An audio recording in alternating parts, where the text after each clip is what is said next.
A lo largo de nuestra vida siempre hemos encontrado personas que son correctas,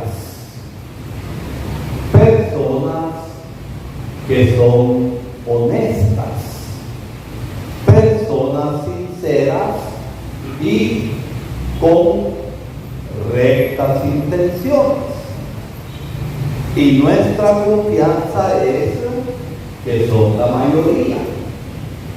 Y ojalá que ahí nos encontremos nosotros.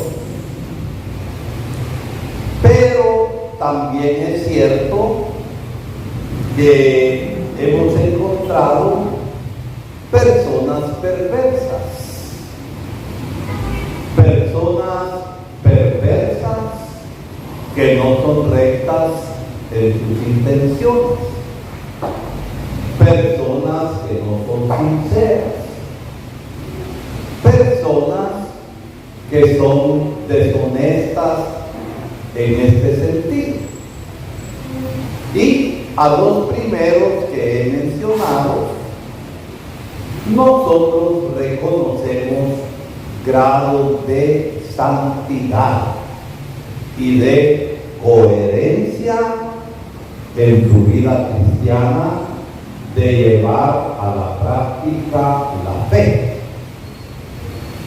Pero también en las personas que no son sinceras, que tienen intenciones torcidas, las encontramos también en la iglesia. Las encontramos quizá en nuestros grupos. Y miren, el Evangelio de hoy es una gran prueba de eso. A Jesús lo espiaban. A Jesús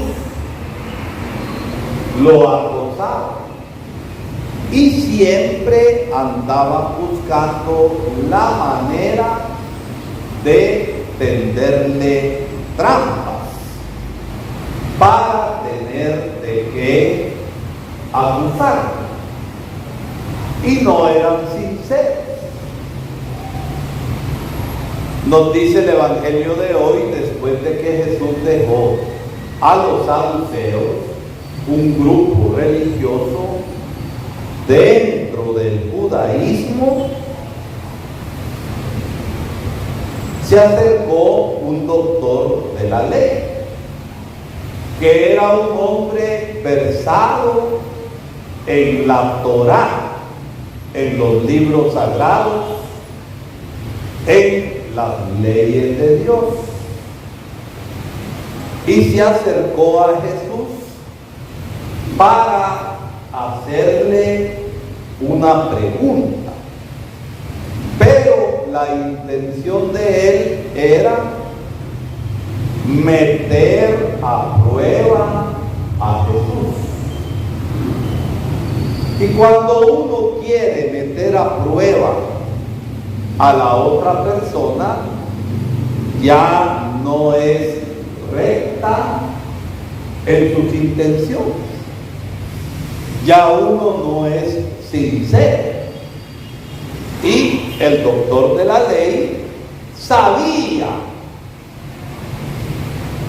Sin embargo, le hace la pregunta a Jesús sobre la ley de Dios, cosa que él, por ser doctor de la ley, sabía bastante.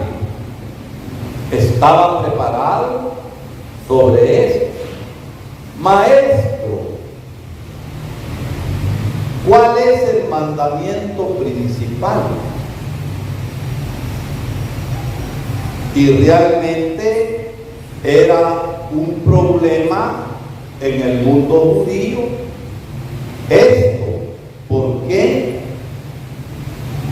Porque sacado de los 10 mandamientos, habían varias interpretaciones que tocaban los distintos aspectos de la vida de los judíos, de la vida normal. Y tenían 613 mandamientos que para ser buen judío había que practicar los 613 mandamientos. Y nosotros sabemos que la ley dada a Moisés, ¿cuántos mandamientos son? 10. Pero de esos 10, aplicando a distintas situaciones de la vida, habían sacado para completar 613 mandamientos. Si nosotros a veces, si nos preguntan cuáles son los mandamientos de Dios, algunos los dirán ordenadamente, otros los diremos salteados, pero los vamos a decir. Pero 613 mandamientos era bien difícil. Y la pregunta, ¿cuál es el mandamiento principal? Y Jesús habla claro. El que no le quiera entender es porque no quiere, pero no porque Jesús hable enredado. El primer mandamiento es este: amar a Dios con todo el corazón, con toda el alma y con todas las fuerzas del ser. Eso está claro. Pero el segundo es semejante a este, es decir, lo nivela. Amar al prójimo de la misma manera, porque cuando hay amor, se ama con todo el corazón, con todo el ser y con todas las fuerzas que hay en uno. Y todos los mandamientos se juntan en que en el mandamiento del amor en su doble vertiente, pero a la par: amar a Dios y amar al prójimo. Es decir, que la medida del amor a Dios está en el amor al prójimo. Porque es falso que uno pretenda decir que ama a Dios con todo el corazón, pero no le pasa una persona. Es mentira que ame a Dios. Por eso la palabra de Dios hoy merece una revisión de nuestra vida, merece una revisión de nuestro corazón, a ver cómo estamos, si realmente tenemos fe, porque la fe supone el creer en Dios, pero el creerle al Señor quiere decir meter en práctica su palabra. Y la palabra de hoy nos está hablando del amor concreto, del amor vivido en las distintas circunstancias de la vida, aun cuando nos resulte doloroso amar. Denme ustedes un ejemplo de cuando resulta doloroso amar. Denme un ejemplo, hay varios, ¿verdad? Yo me conformo solo con uno. Denme uno. A ver, Estuardo, que está cumpliendo años. Dame un ejemplo doloroso sobre el amor. Alguien que hace algo a uno y no esperaba. Como estás diciendo, cuando alguien me ofende, cuando alguien me hace daño, ¿duele o no duele? No digo nada, aquí hay gente tan santísima que ni roncha les hace la palabra. No digo nada. ¿Duele o no duele? Sí, duele. Y pensar que la persona que tengo enfrente es la que me ha hecho daño, la que me ha calumniado, la que ha hablado mal de mí y la que me hizo daño y muy hipócritamente me está sonriendo. ¿Pasa esto o no pasa? La vida cristiana no es poesía. La vida cristiana son realidades vividas en lo diario. Ahí es donde nosotros somos cristianos. Entonces, mire lo que Estuardo ha dicho. Duele, pero a pesar de que duela, yo tengo que hacer el acto de amor. ¿Y cuál sería el acto de amor con ese hermano? ¿Ah? Perdonarlo. Y cuesta perdonar. ¿Cuesta o no cuesta? Cuesta bastante perdonar. Pero la prueba de que nosotros perdonamos y amamos es que ante el mal recibido uno perdona y sigue amando y es capaz de reconciliarse con la persona. Tenemos la capacidad de reconciliarnos, de hablarnos las cosas para seguir nuestra vida cristiana juntos. Es que amo a mi Señor, pero Estuardo no me pasa porque ni en pintura lo puedo ver y solamente su mujer lo aprecia bien. Entonces estoy amando. Y miren, esto hay que llevarlo no solo a las situaciones de la vida personal, hay que llevarlo a la vida social. Guatemala es un país que no está reconciliado. Hay demasiadas fisuras, demasiados rompimientos, al extremo que se ha matado por eso. Les voy a dar un ejemplo de todos conocidos. Monseñor Gerardo y el proyecto REM, Recuperación de la Memoria Histórica.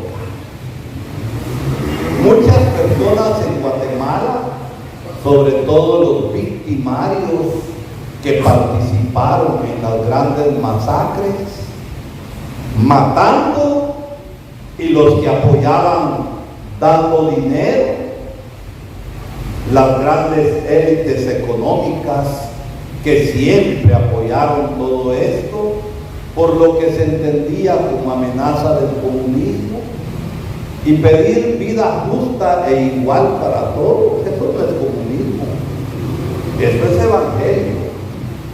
Entonces, en Guatemala es rara la familia que en esos tiempos no padeció las consecuencias de la violencia institucional, porque era el gobierno a través del ejército quien cometió estas atrocidades y los patrulleros de autodefensa civil, que ahora resulta que hasta que hay que pagarles, ¿verdad? Y bloquean carreteras, bloquean un montón de cosas.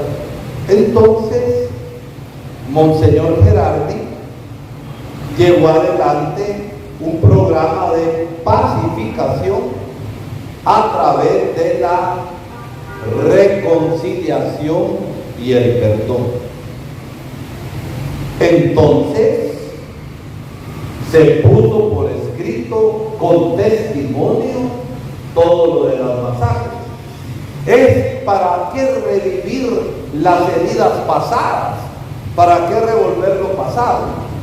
Cuando uno perdona en el anonimato, o hay que saber a quién hay que perdonar. ¿Hay que saber o no hay que saber? Yo perdono a fulano de tal que mató a mis papás, pero también que se haga justicia. Entonces el perdón tampoco es aguado. Es decir, las cosas hay que tenerlas claras. El hecho de que yo perdone a Eustaquio que me hizo mal, yo debo saber que Eustaquio fue quien me hizo daño, quien me hizo mal. Lo identifico y lo perdono. Pero está la cosa de la reparación, es decir, la justicia que se debe hacer. Entonces, en el Evangelio, Jesús nos habla de la realidad del amor en su doble vertiente: amor a Dios y amor al prójimo. Y quien se mantiene en esta doble vertiente del amor cumple toda la ley.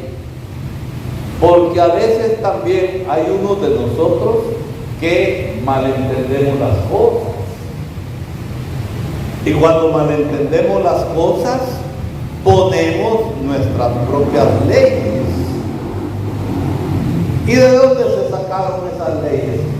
Se sacaron del interés personal que uno tiene por someter a los demás y no vivir los espacios de libertad que Dios nos da.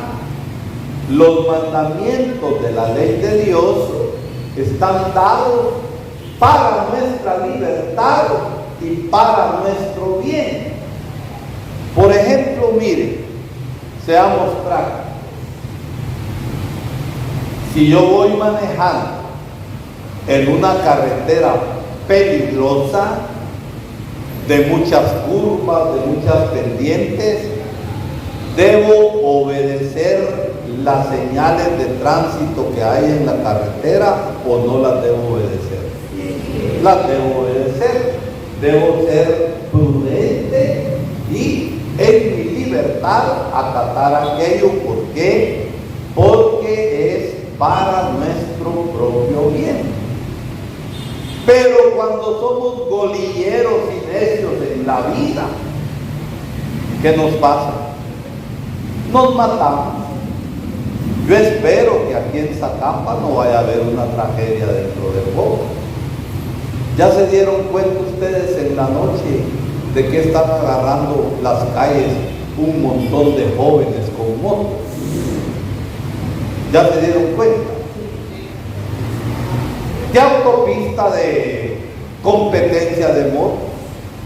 Atrás, quien promueva esto, tal vez hay dinero de por medio, pero ojalá que no vaya a haber una tragedia aquí en Zacapa en accidente colectivo de motos, porque cuando una moto se cae o se resbala, atrás vienen otras motos y hacen así, ¿verdad?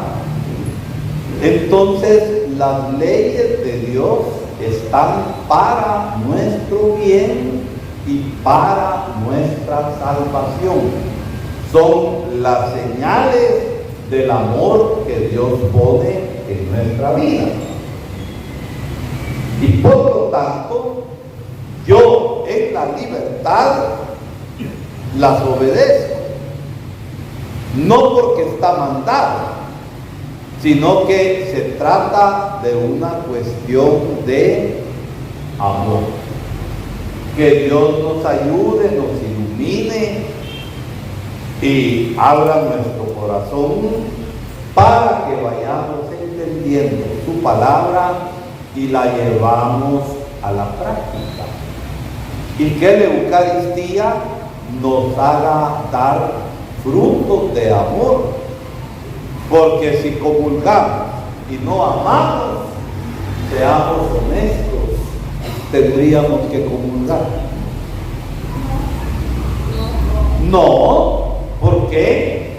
Porque Jesucristo es el amor encarnado ofrecido en la cruz para nuestra salvación. Y entonces nosotros hemos de vivir según este amor.